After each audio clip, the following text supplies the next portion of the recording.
ওই জয়রাজের মতো লুজারের সঙ্গে আমি বিয়ের পিড়িতে কিছুতেই বসবো না।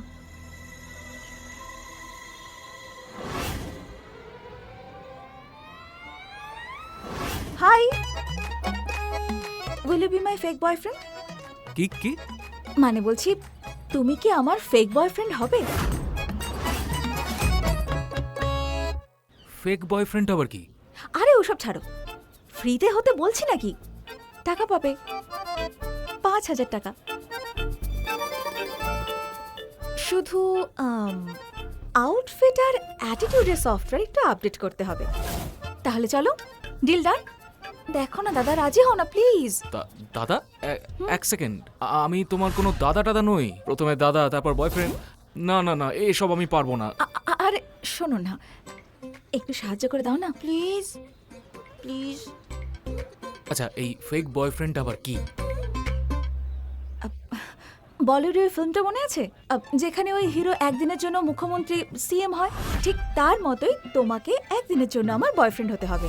আসলে কি বলতো, আজ আমার মমের বার্থডে, সেই জন্য মমকে দেখাতে একজন ফেক বয়ফ্রেন্ড নিয়ে যাওয়া জরুরি। না হলে মম আমার বিয়ে এক বড়লোক ঠকবাজের সঙ্গে দেবে। That's the problem. তাহলে হেল্প করবে বলো?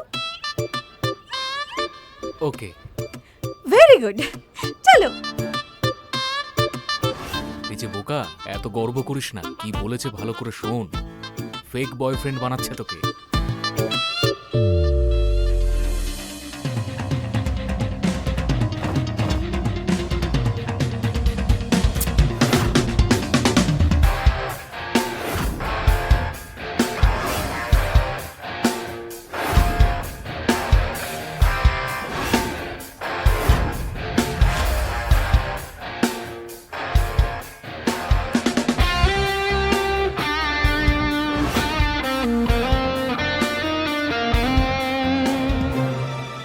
Hello, excuse me, fake boyfriend তুমি, অ্যাক্টিং করতে হবে।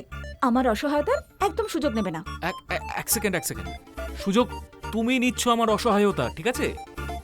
আর কি, আমি ফেক বয়ফ্রেন্ড ঠিক আছে, কিন্তু তোমার মমকে তো বোঝাতে হবে যে আমি ফেক নই, রিয়েল বয়ফ্রেন্ড। অন্তত হাত ধরার পারমিশন পাওয়া যাবে তো? না, তুমি তো বলেছিলে আমরা 2 বছর ধরে প্রেম করছি, তাই না? ওই হ্যাঁ, আচ্ছা ঠিক আছে, পারমিশন দিলাম, বাট বেশি না ফ্র্যাঙ্ক হওয়ার চেষ্টা করো না, ওকে? আমি যে সে মেয়ে নই, অ্যান্ড আমি অলরেডি একজনকে ভালোবাসি। নিজের জন্য একটা মিষ্টি মেয়ে খুঁজছিলাম, এ তো অন্যের ওপর ক্রাশ খেয়ে আছে। সে কে? সেই দি কার গুরু, আসরানি এন্টারপ্রাইজেসের ফাউন্ডার আর সিইও ঈশান আসরানি। আরে সে তো ও হ্যাঁ, সরি, তুমি তো ভিখারি, তুমি হয়তো জানো না, বাট কোনো প্রবলেম নেই। আজ পর্যন্ত না ওকে কেউ কোনোদিন দেখেনি, বাট হ্যাঁ, সবাই ওর সম্বন্ধে জানে অবশ্যই। তুমি জানো, মাত্র 18 বছর বয়সে ও নিজে ইঞ্জিনিয়ারিং শিখে সব থেকে ফাস্টেস্ট আর সেফেস্ট কার ডিজাইন করে। শুধু তাই নয়, 22-23 বছর বয়স থেকে সমস্ত স্টাইলিশ কারের ডিজাইন নিজে হাতে করে। অ্যাবসলিউট জিনিয়াস, দি কার গুরু, মাই হিরো। আর তুমি জানো, লাক্সারিয়াস স্পোর্টস কারের সেগমেন্টে ওর বানানো গাড়ির জন্য সবাই পাগল হয়ে যায়। তাই নাকি? তবে জানো সব থেকে ভালো কথা কি? ওই মানুষটা নিজের সমস্ত কাজের ক্রেডিট তার টিম আর তার ফ্যাক্টরি শ্রমিকদের দিয়ে দেয়। How sweet. তো ব্যাস, সেই হলো মাই ফার্স্ট লাভ, আমার প্রথম ভালোবাসা। কোনো ব্যাপার না, একতরফা এটা, কিন্তু ভালোবাসা তো ভালোবাসা, তাই না? হ্যাঁ, তা তো ঠিকই বলেছ।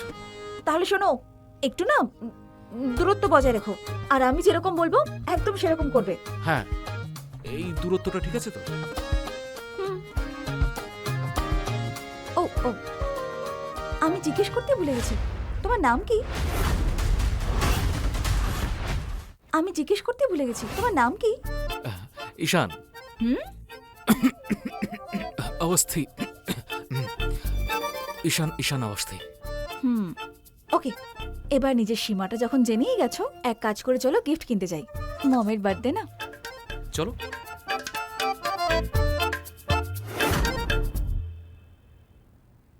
হ্যালো শার্লি, 2 কোটি টাকার একটা গিফট রেডি করো আশা সিং এর নামে। আর হ্যাঁ, আজকেই আমাদের রায়বারেলি পৌঁছতে হবে। ওকে, আমাকে জানাও। বাই।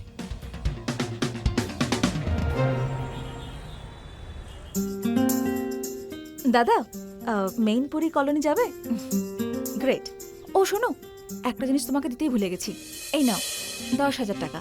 আসলে আমাদের এখানে ছেলেরা যখন প্রথম মেয়ের বাড়িতে যায় তখন তাদের গিফট দেয়, মনে করে দিও। হ্যাঁ, শোনো,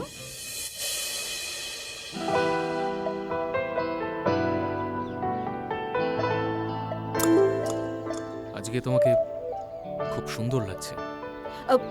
যেটা শিখিয়েছিলাম মনে আছে?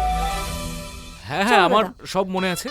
আমার নাম ঈশান আওয়াস্থি। আমার বাবা দিল্লির একজন ভীষণ বড় বিজনেসম্যান। আমাদের টেক্সটাইলের অনেক বড় ব্যবসা। কিন্তু যেহেতু আমি নিজের পায়ে দাঁড়াতে চাই, সেহেতু আমার বছরে ইনকাম 7 লাখ টাকা। পুরো গল্প শোনার জন্য ডাউনলোড করুন পকেট এফএম অ্যাপ এখনই। লিংক রইল নিচের ডেসক্রিপশনে।